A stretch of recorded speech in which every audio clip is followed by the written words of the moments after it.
Tension में, तनाव में आपकी शरीर, मन और मस्तिष्क चलते कहीं और, रहते कहीं और, घूमते कहीं और, खाते कुछ हैं, और आपका मन और मस्तिष्क तनाव में क्यों रहता है?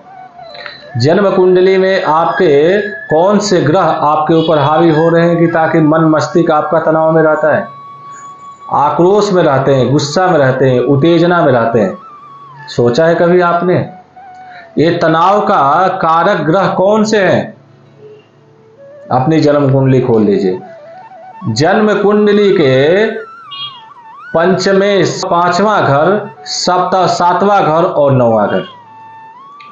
सर्वप्रथम पहले घर को लेते हैं। अगर पहले घर में जन्म कुंडली के आपका मान लीजिए मेष लग्न है, मेष लग्न के साथ आपका चंद्रमा पहले घर में बैठ गया हो, तो आपका मस्तिष्क गले से ऊपर का आपको तनाव देगा, टेंशन दे देगा, मन विचार हर समय आपको खराब रहेगा, छोटे छोटे बातों पे उत्पीड़न, गुस्सा, तनाव में रहेंगे।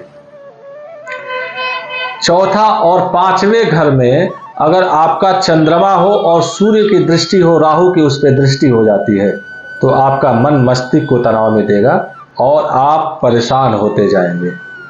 इससे घर में क्लेश, बाधाएं, रिश्तेदारी से आपका क्लेश, बाधाएं होना चालू हो जाएगा। सातवें घर में चंद्रमा होता है तो सातवां घर पत्नी का माना जाता है, पति का माना जाता है, परिवार का माना जाता है।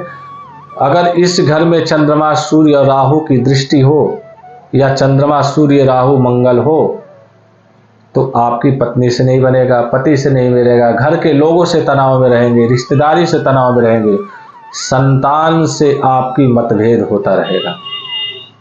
और उसके साथ साथ नवम और दसवें भाव में अगर चंद्रमा और सूर्य एक साथ हो, चंद्रमा राहु की दृष्टि पड़ रही है, तो आपके आय पे आपके क्लेश बाधा होता रहेगा, आमदनी की जो खर्चा पे क्लेश बाधा होता रहेगा, आपका काम व्यापार पे क्लेश होता रहेगा, आपके जो मित्र हैं, आपका पार्टनरशिप है, उससे आपको जो है तनाव और परेशानियों में झेलते रहेंगे।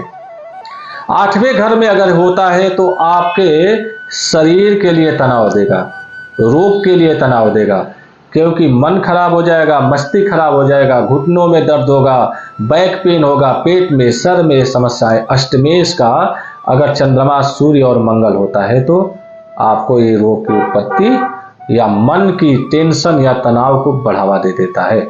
एकादश भाव, 11 जन्म कुंडली के 11 भाव में अगर ये ग्रह हो गए, चंद्रमा, सूर्य, या चंद्रमा सूर्य पे पापा ग्रह की दृष्टि पड़ रही हो, आय का स्रोत, 11वां एकादश भाव जो है आय का स्रोत, आमदनी का स्रोत, लक्ष्मी का स्रोत माना जाता है, तो आपका पैसे के आमदनी पे टेंशन कर देगा, आपके मित्रों से व्यवहार समाप्त कर देगा, उससे तनाव हो जाएगा, कर्जे होते जाएंगे।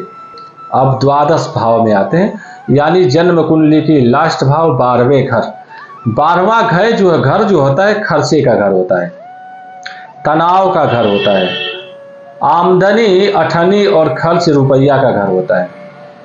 अगर 12वें घर में चंद्रमा और सूर्य की दृष्टि हो, चंद्रमा सूर्य हो, पापा ग्रह की दृष्टि है, तो आपकी सारी आय की समाप्ति हो जाएगी, व्यय हो जाएगा, कर्जे में हो जाएगा, और उसके साथ साथ आप सभी प्रकार के रिश्तेदारी लोगों से आपका तनाव, टेंशन और रोगों से आप जो है कष्टों में झेलते पा जाएंगे।